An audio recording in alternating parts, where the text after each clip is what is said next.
가이드 소녀와 원흉무애. 원효와 나누는 깨달음의 대화. 제7화 돌 위에 남은 별빛. 첨성대 가장 낮은 곳에서 가장 멀리 본다. 경주의 봄은 유난히 맑았다. 며칠 전 밤 원효와 나눈 대화가 지은의 마음속에서 잔잔한 파문을 일으키고 있었다. 자비와 공에 대한 깨달음이 그녀의 일상 속으로 스며들면서 세상을 바라보는 눈빛 자체가 달라지고 있었다. 대릉원의 잔디는 연두빛 물결처럼 퍼져 있었고 박지은은 다시 붉은 가이드북을 들고 있었다. 하지만 이제 그 가이드북은 단순한 정보의 나열이 아니라 깊은 성찰을 위한 출발점이 되고 있었다. 이번에는 5명의 중국인 역사학자를 맡았다. 북경대학교에서 온 교수들로 모두 중년의 남성이었고 그들의 눈빛에는 스스로의 지식에 대한 확신이 단단히 자리하고 있었다.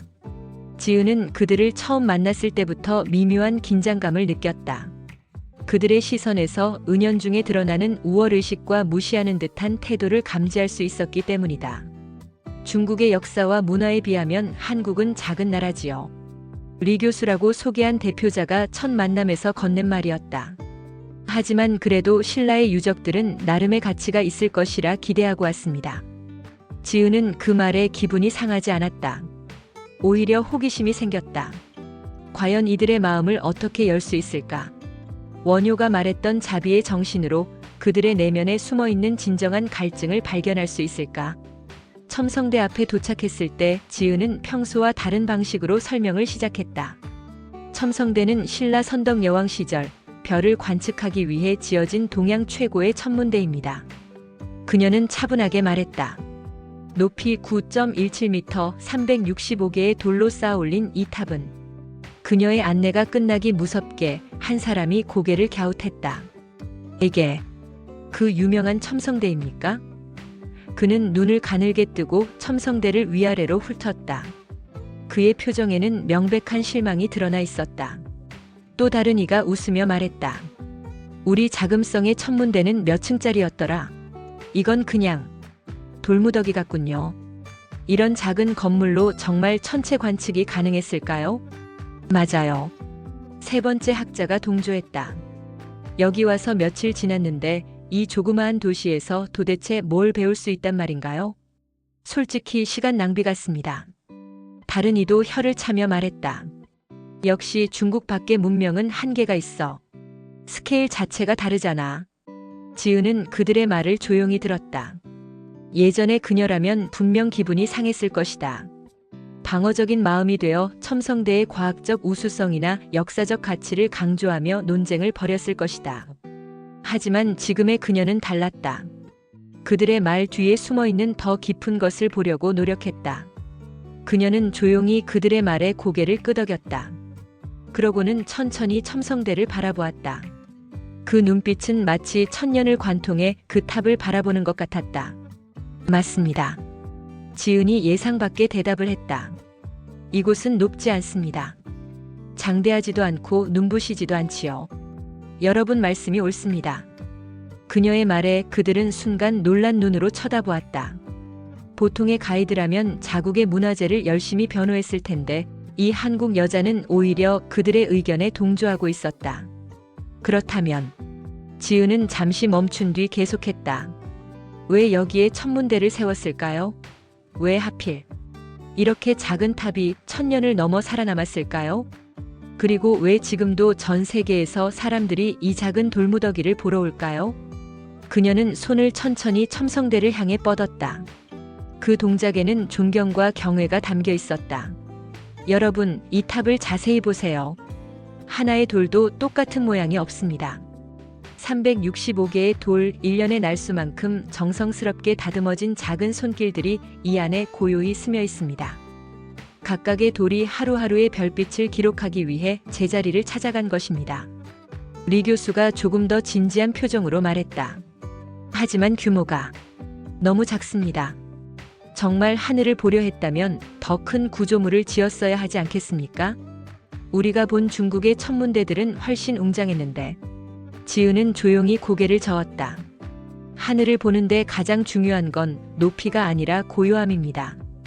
그 말에 그들 모두의 눈빛이 미묘하게 흔들렸다. 뭔가 예상치 못한 대답이었다. 생각해보세요. 지은은 계속했다. 신라는 압도적인 제국이 아니었습니다. 자금성처럼 천하를 휘감는 제왕의 도시가 아니었지요. 당나라나 고구려에 비해 국토도 작고 인구도 적었습니다. 그러나 그들은 밤하늘을 보았습니다. 세상을 지배하는 것이 아니라 세상을 이해하려 했던 사람들이었거든요. 한 학자가 흥미로워하며 물었다. 그게 무슨 차이가 있나요? 큰 차이가 있지요. 지은은 첨성대의 아래쪽을 가리켰다. 이 아래는 비어 있습니다. 완전히 텅 빈 공간이죠. 위로 쌓을수록 중심은 더욱 비어 있어야 무너지지 않는다는 걸 알았던 것이니 이것은 단순한 건축학적 원리가 아니라 철학입니다. 그들은 첨성대의 하부를 다시 자세히 들여다보았다. 정말로 속이 텅 비어 있었다. 지은은 부드럽게 말을 이었다. 불에 타서 사라진 황룡사, 남지 못한 수많은 나무탑들, 그것들은 형상이었지만 이 첨성대는 의지와 기억입니다.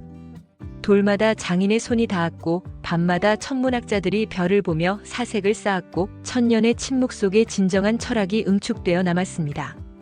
리 교수가 조심스럽게 물었다. 그럼 이 작은 탑에서 정말 정확한 천체 관측이 가능했나요? 물론입니다.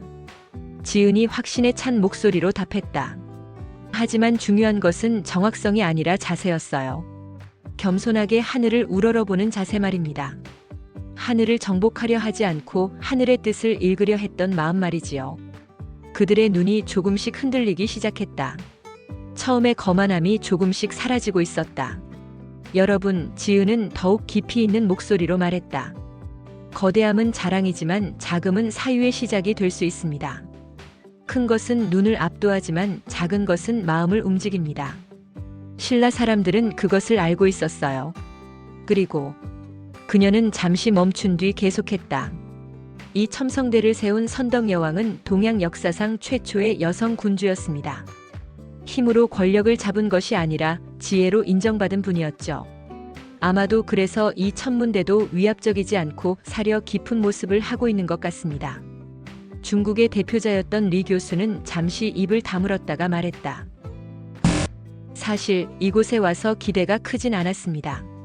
중국에 비해 한국의 역사는 짧고 문화재의 규모도 작다고 생각했거든요. 하지만 지금 어째서인지 마음이 숙연해지는군요. 또 다른 학자가 고백했다. 저도 그렇습니다. 처음엔 실망했는데 지금 보니 이 작은 탑에서 뭔가 깊은 울림을 느낍니다. 마치 이 돌들이 천년간 지켜온 비밀을 속삭이는 것 같아요. 지은은 미소 지었다. 바로 그것이 이 첨성대의 진정한 힘입니다. 눈으로는 감동받지 못하지만 마음으로는 침묵하게 만드는 힘. 그것이 신라가 선택한 보이지 않는 크기였던 것이지요. 거대한 것은 한순간 경탄을 자아내지만 작고 깊은 것은 평생 기억에 남습니다. 여러분도 지금 그것을 경험하고 계시는 거예요. 5사람은 다시 첨성대를 바라보았다. 이번엔 웃지 않았다. 조소도 없었다. 그들은 작은 돌들을 바라보며 자신의 우월감이 무너지는 느낌을 어렴풋이 느끼고 있었다. 동시에 그 무너짐이 불쾌하지 않다는 것도 깨닫고 있었다. 오히려 뭔가 해방되는 기분이었다. 리 교수가 조용히 말했다. 이런 유적이야말로 진짜 가르침을 주는군요. 우리가 찾던 것은 웅장함이 아니라 이런 깊이였는지도 모르겠습니다. 젊은 학자 한 명이 감동스러운 목소리로 덧붙였다. 중국에도 이런 곳이 있었으면 좋겠어요. 크기에 압도되지 않고 깊이에 감동받을 수 있는. 지은은 조용히 첨성대를 향해 고개를 숙였다.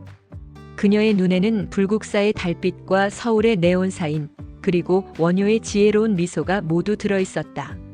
그 순간 그녀는 깨달았다. 진리는 항상 낮은 곳에서 피어나고 사람은 자신이 작아질 때 비로소 커진다. 자신도 그랬고 지금 이 중국 학자들도 그러고 있었다. 처음에 거만함을 내려놓을 때 비로소 진짜 배움이 시작되는 것이다. 해가 서쪽으로 기울어가고 있었다. 첨성대의 긴 그림자가 드리워졌다. 그 그림자 안에서 5명의 중국인 학자들은 여전히 작은 돌탑을 바라보고 있었다. 그들의 마음속에서는 조용한 혁명이 일어나고 있었다. 크기에 대한 고정관념이 무너지고 깊이에 대한 새로운 이해가 시작되고 있었다. 지은은 그들을 지켜보며 생각했다. 자신이 원효에게서 배운 것을 이제 다른 사람들에게 전할 수 있게 되었구나.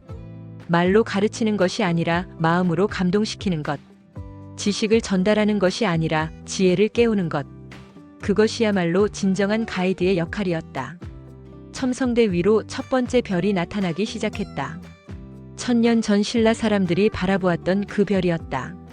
시간은 흘렀지만 별은 여전히 그 자리에서 작고 고요하게 빛나고 있었다.